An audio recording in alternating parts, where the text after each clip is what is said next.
All right, everybody. My name is Jason Sloan. I'm the business development specialist with Furtado Law Solutions. I'm primarily going to be your first point of contact, other than my assistant, Michelle. And we also have Kyle Larson here today. Hi, everybody. I'm Kyle Larson. I'm the quote-unquote chief consultant at Furtado Law Solutions. Give everybody a little background on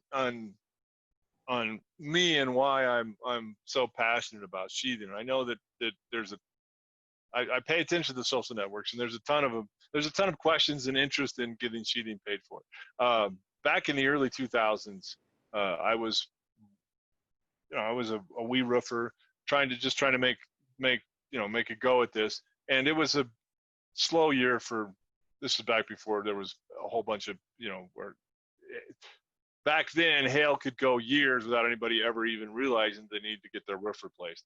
Not the case anymore, but back then that was the case. So I was doing some work in northeast Denver, and it was an area of small houses, older houses. There may be 10, 12, 15 squares. There wasn't much money in them. However, all these houses had plank decking, which, as everybody understands these days, there's gaps in that plank decking. I realized that and understood, because a lot of times you'd have layers of shingles. If there was more than one layer, there's maybe two layers on the house. There'd be the second layer, or maybe even the first layer, would be the nails would be popping up all over the place. And the reason this was happening is because the nails weren't hitting actually solid wood. They're probably in the gaps between the two boards, even if the gaps are super small, even if they're only a quarter inch or less. You might very well hit those gaps, because you got to go out every 5 inches. You got to nail the shingles. So I started thinking, well, this isn't right. The shingles have to be nailed to solid. I know the manufacturers want the shingles nailed solidly. So I started making appeals to get sheathing paid for, based on the fact that there was, what wasn't space decking, because most insurers were familiar with space decking under wood shakes. This was still the same principle. We could not nail into those gaps between the sheathing, between the plank boards, so we needed to get paid. Well, this naturally, added quite a bit to each one of these claims. If we're getting paid for sheathing as well, then we've got, another, at that time, I think sheathing in Colorado paid $125 a square, maybe 107. I think it was even 107, but it was quite a bit considering when it was and how cost everything else was. So it made those jobs become pretty profitable. We could do a 12, 15 square job, and it worked out okay. And we were taking care of the customer and doing what was right, and making sure that they were getting a good solid product that did meet the code and met the manufacturer's requirements. I was able to do this for a while without too much pushback from the insurers, but eventually they kind of got wise to it and started pushing back on me, saying, no, we're not going to do this anymore. You don't have to, this worked at, why was there a roof on there before? Somebody put this roof on before with the plank decking, so they started pushing back on me. And in the meantime, at the same time I was going through these things, this is getting to 2008, 2009, the Colorado legislature passed legislation that said that a first-party claimant, an insured, could sue an insurance company based on for unreasonable delay and denial, which would, if found to be proven to be true, then that policyholder was entitled to double damages plus attorney's fees. Well, the language in the statute said that it was a first-party claimant or, and this is big, somebody acting on their behalf. Well, I'm a contractor. I was helping these customers. I was getting their roofs paid for. I was doing the work, and a lot of these had sheathing that I think needed to get replaced as well. And so I took that language to mean I was acting on their behalf, and by God, I should be able to jump in on that. So I, took 7 or 8 of them to task, and they all told me to go pound sand, that you're not, who are you suing us? You're just the contractor. You can't sue us without the homeowner. Long story short, took several years, but we finally went to the Colorado Court of Appeals, and I was able to win that right for contractors acting on behalf of an insured to have the right to sue the insurance companies as well. That circles back to the whole sheathing thing. That's where it all came from. It came from that they're not willing to pay for sheathing, and me thinking I'm doing the right thing for these homeowners. I should get paid for this sheathing. The insurance companies owe for that. So, and these days, it seems across the country when you see plank decking, for the most part, I think the insurers are paying for it. I think most contractors are now aware of the fact that plank decking is something that they should be looking at putting new sheathing back on, and so that they generally will get paid for that, and the insurance companies, in general, will allow for that if you can show them why. Sometimes they require that you have code upgrades to the policy, though I would say that it doesn't matter if those code upgrades are not, because they offer the sheathing as part of the roof, and because the roof was damaged, then they have to make sure the sheathing is adequate as well.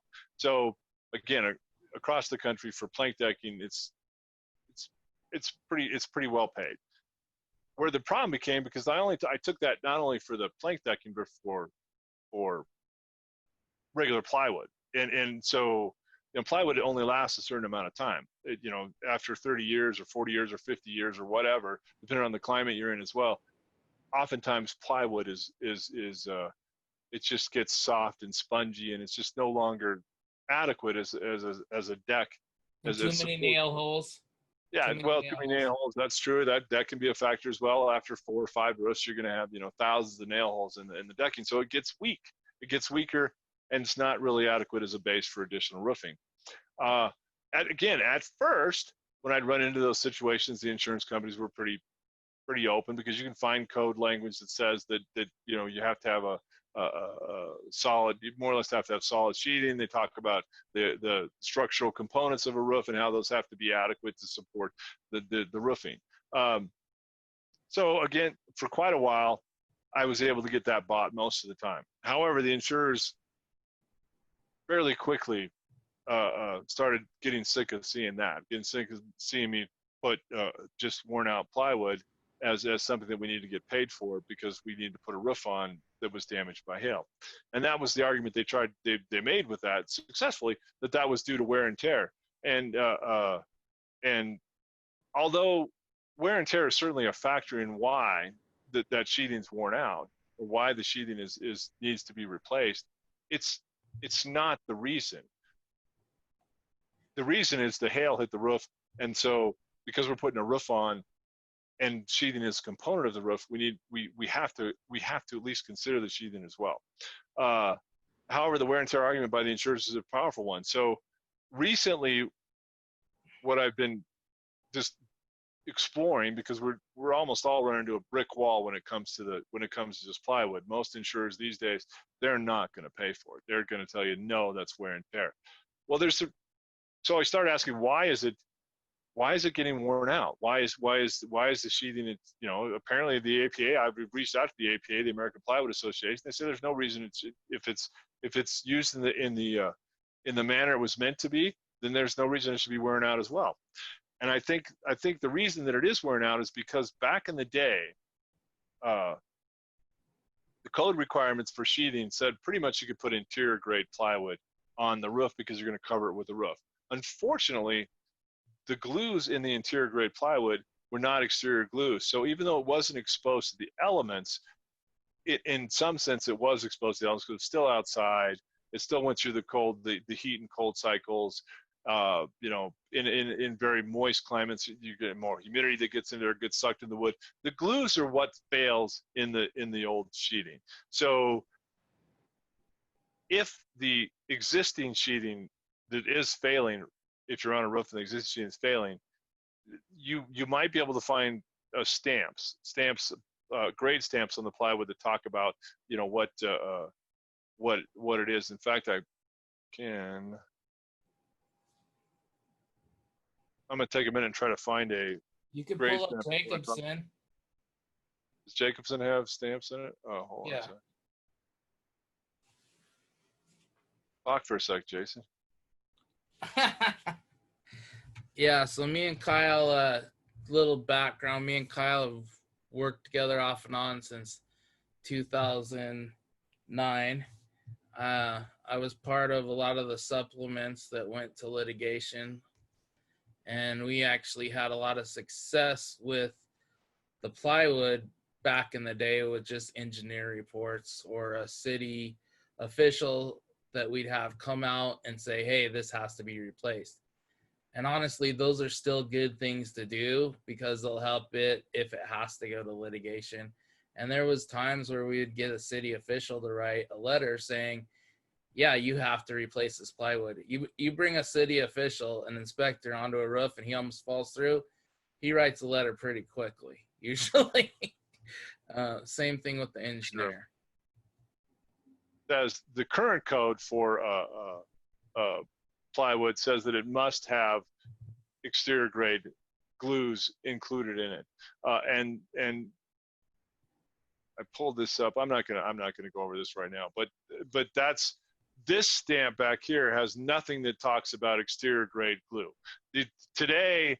Plywood stamps today would say exposure 1 or something like that. Exposure 2, I think, is another one they have on there. And then so if you run into a house that has grade stamps like this and it doesn't say anything about exterior glues, then this plywood is not currently code compliant, and you can generally get insurers to pay for new plywood based on that alone. The other thing that I've recently discovered is that if you have plywood that doesn't have a stamp at all, there's no stamps on it, so nobody knows if it has exterior glues or not, that's not really code compliant as well, because the code says that it must have grade stamps that clearly show that it's code compliant, or it's been independently inspected and proven that it's code compliant, it has the exterior grade glues. The reason that's important is because if you have a house that doesn't have stamps, and the plywood's, you're stepping through the plywood like Jason talked about, you definitely need to resheet that thing. And if it's an insurance claim, the insurer is going to say, well, it's due to wear and tear. And I think a rebuttal to that is you could say, well, it may be wearing out, sir, but the reason it's worn out is because it doesn't meet current code compliance. If it had the exterior glues like they require in code today, it wouldn't be worn out. And that's the whole point. That's why they changed the code, rewrote it to include that, so that this is strictly based on code, and it has nothing to do with the wear and tear as well. It's a kind of a unique path to get the sheathing paid for in a way that's honest. Again, we talked about honestly and supplementing. This is the truth. The truth is the plywood doesn't meet current code, and thus it can be paid under the code upgrade coverage. Because code upgrade coverage, like most coverages, clearly it says that if in order for this coverage to be included in the claim, it has to be based on a covered loss. And insurers on plywood, they say, well, since the event that caused the need to get the sheathing replaced is wear and tear, we don't owe for it, and the O&L endorsement doesn't kick in because it's not based on a covered loss. We can go round and round and round about what is really the loss.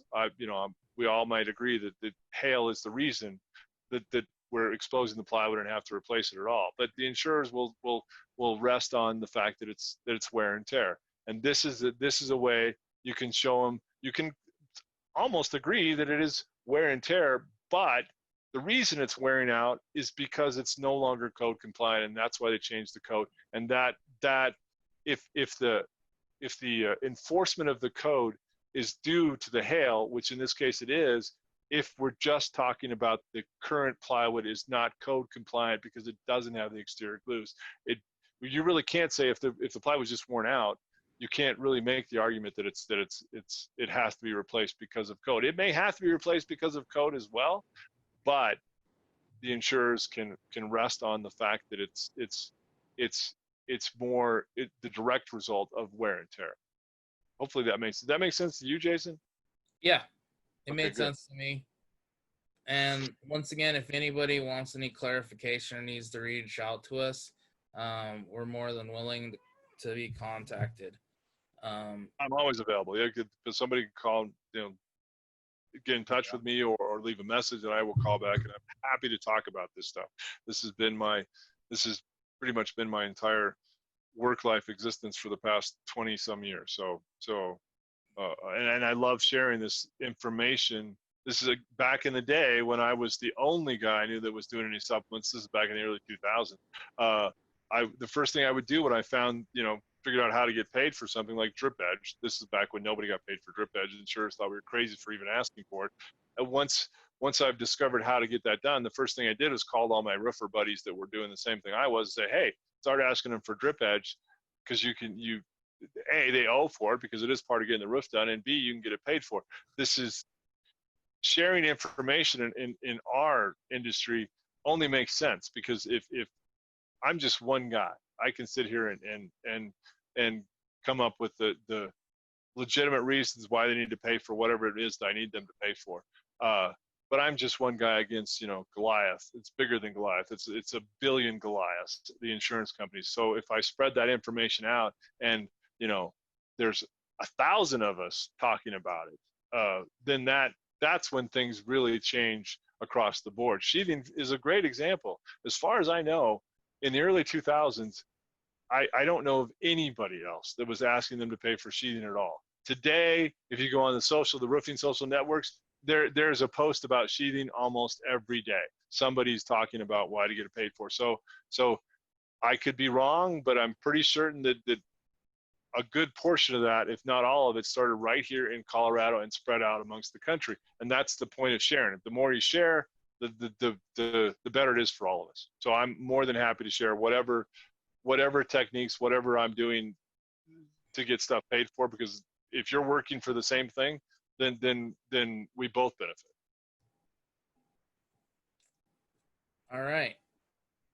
I think we're good unless you have anything else, Kyle. I don't know. I think I've talked enough. Well, if you guys want to get in touch with us, we'll have our info once we share these videos again. And we hope everybody got something out of this. And if they watch it later, get some good info that you guys can use. And, feel free to talk to us. And, hopefully we can work with some of you guys. Fantastic. You guys have a great weekend.